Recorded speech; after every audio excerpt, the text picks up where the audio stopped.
Welcome to Roundtable Decision. I'm your host, Wyatt Bergenoff, and I was going to make a video about the Democratic debates, like a recap video like I have made for the past Democratic debates, but it's kind of been too long since the Democratic debate, and I decided I was just going to go ahead and wait for the next debate to do a reaction to, or a pre-debate synopsis of what I think might happen. So instead, I decided I would talk about something I thought was what's rather interesting, and that is the whole presidential campaign of Andrew Yang. So Andrew Yang has been trending on Twitter almost constantly. It's pretty much every day I log into my Twitter account, I see somewhere along the top 10 trends of Andrew Yang. And so his social media support is outrageous.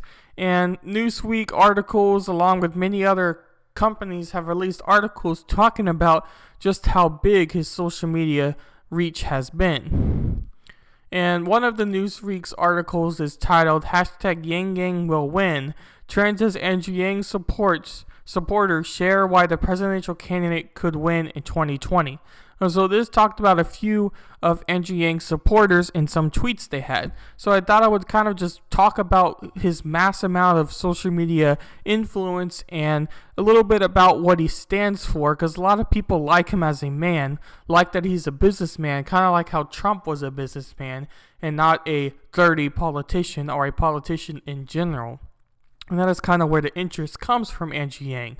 But real quick, before we dive into the heart of like his social media outreach and how he's been able to gather such a big following and always trending, which could become an interesting debate on if he might gain more support than we think.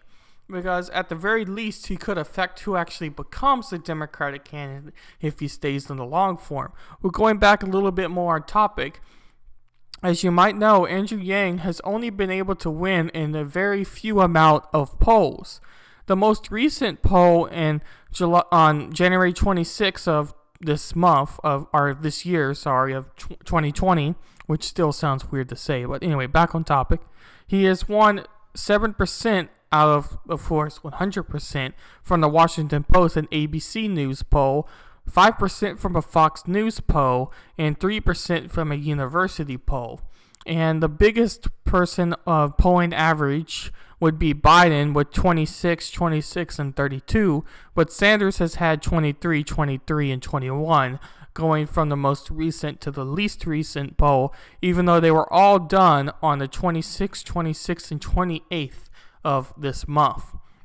But we have known before this month's poll, he's only been able to poll at 5% average for 2 polls so far, and I will link a video in my description from a YouTuber who has talked about Andrew Yang's polls and how he doesn't really think that Andrew Yang has been targeted, because a lot of his supporters will claim that he's been targeted by these mass media companies, or targeted in general, and that the polls are not accurately showing what his numbers really are. But according to this YouTuber, they are showing the actual numbers, and Yang Yang is worrying about something that they really shouldn't be worrying about because it is truthful. And I'll link those videos below, as I've already said, and he does a good job at explaining it. But personally myself, I could see kind of both strategies, because it does seem very odd that someone with so much media support keeps polling under 5%. And one of the big reasons that he could get an outreach of more support was that Dave Chappelle has recently announced his support for Andrew Yang in 2020, just ahead of the Iowa caucuses. So those who don't know, Iowa is one of the first states that gets a chance to vote for a Democratic candidate. So Democrats really want to win Iowa and really want to win these early states in order to win the nomination as a whole.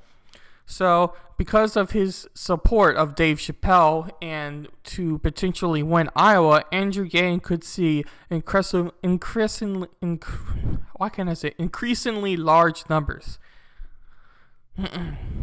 So obviously you might be thinking, well, what would Dave Chappelle really have much to do with politics in general? Well, those that don't know much about Dave Chappelle, he recently released a comedic special on Netflix not too long ago that got a lot of debate around because he was very anti-politically correct, and it kind of became a big event, and it was a very interesting comedic spin to what a lot of comedy has turned into today.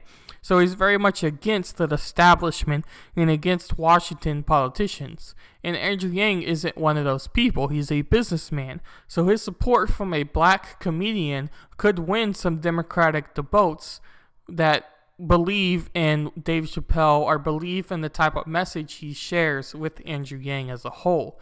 So we could reach some supporters because of that. But going back to what I originally said with some of his tweeters and some of his support from social media, I picked out a few tweets that I thought were rather interesting. One of these tweets were #Yang will win because America will eventually wake up to the fact that he's the only one capable of beating Trump.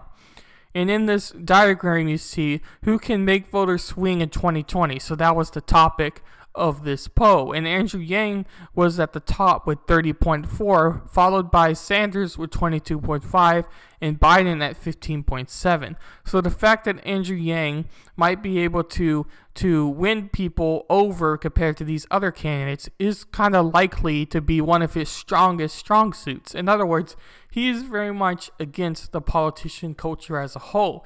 And a lot of people think that Trump won his presidency because he wasn't that politician-y. As you could tell by the way he tweets and the way he talks, he's definitely not establishment, or definitely not what you think of a politician as being. And neither is Andrew Yang. But Andrew Yang is very much of a businessman. When you think of a businessman, you think of Andrew Yang. You think of someone who's almost very reasonable, very soft-spoken, doesn't really like to interrupt people except when he needs to, things like that. And that's all been Andrew Yang so far in the debates. And one of the big things about Andrew Yang is he keeps running off of that to be his campaign. He hasn't really talked too much about his policy besides his freedom dividend, but we don't know how much of an impact that freedom dividend has actually had, because really there's not too much information on how it might be implemented or anything related to that.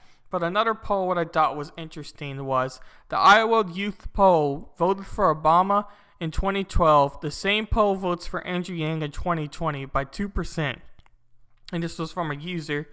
And it has Andrew Yang at 22.5%, Elizabeth Warren at 9.6%, Bernie Sanders at 20.6%, Pete Buttigieg at 17.5%. So that would make you think that Andrew Yang has the youth vote. And I've kind of thought that already because I think Andrew Yang has a lot of the college type of crowd and a lot of the crowd that goes on Twitter and social media very regularly. And that could be huge within winning early votes because social media can make an outstanding impact. And we haven't really seen it done too much from a political candidate so far. Even though Trump has used Twitter a lot, he wasn't really known for his Twitter before he really became president, at least that I'm aware of. But Andrew Yang is very much with the youth support, kind of like how Bernie Sanders is also high, because Bernie Sanders is very much with the youth crowd with his free college plan. So if it comes down to Andrew Yang and Bernie Sanders and who's going to win the youth vote, it could be rather interesting because I do think that Andrew Yang has more of the social media support, while Bernie Sanders has more of the the liberal, very progressive Democratic college student support. And whoever has more might, like I said, be rather interesting.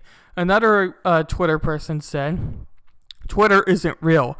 #Yang will win because we have the boots on the ground and people are learning that Yang is proposing a new way forward. No more business as usual. So that is kind of a lot of Andrew Yang supporters that I've noticed. They're very focused on that he is the new path. And obviously every person who's a supporter for a candidate thinks that they have a new path to victory. But that seems to be very focused on Andrew Yang, that his path is different than anyone else because, again, he's not a part of the establishment. So that got me thinking, what is really Andrew Yang's policies? Because the only thing I really have heard of about Andrew Yang is his freedom dividend, and that his wife is a stay-at-home mom who he thinks needs to be paid to be a stay-at-home mom through his logic and debates that you have heard on some of his issues. So CNN did a interesting thing where they talked about Andrew Yang, and they do it for all of their candidates, where you can see their polling results. And one of their topics was climate change, and it says here, Yang supports the vision outlined in the Green New Deal, the broad plan to address renewable industry, infrastructure, and climate change prospect by Representative Alexander Cortez of New York. Though he's expressed skepticism about how quickly it could be achieved. He released a plan in August 2018 calling on the U.S. to be a global leader on the issue of stabilizing the world. His plan calls for the U.S. to move people to higher ground while investing in research on removing carbon from the atmosphere and expanding the sustainable energy sector. Yang also pausing a constitutional amendment that creates duty on a federal and state governments to be stewards for the environment.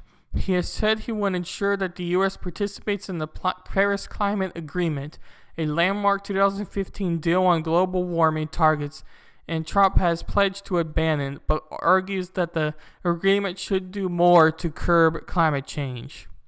So going on Andrew Yang's website, he talks about many of his issues that you can hear about as a whole.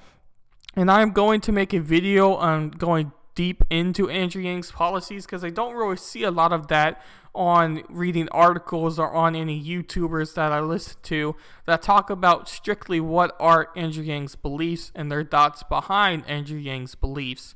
But I thought I would kind of quickly hint on what's on his website. And again, I'm going to click climate change just to focus on one issue for today. And then I'll make another video, hopefully it'll be released tomorrow, going more into the particular beliefs that Andrew Yang holds. Because I do think that if you're going to support a candidate, you need to know the actual policy of the candidate and not just what the candidate really represents as a whole. Because the candidate can represent something as a whole on the outside, but believe something entirely different than you do on the inside. And the only way to really know is to look into what their policies are. So I'm reading from his website here. Climate change is an existential threat, and we need to recognize that we are living through the negative effects. The increase in natural disasters is costing us hundreds of billions of dollars, and the total cost of climate change will run into the trillions while taking an untold number of lives. And the people who are most affected by these impacts of climate change are the least able to deal with it. Economically disadvantaged and minority communities face a disruptible burden. The right time to deal with the crisis was decades ago. We have waited too long, so we need to act fast and recognize that all options need to be on the table in order to change the world we live in. And then I'll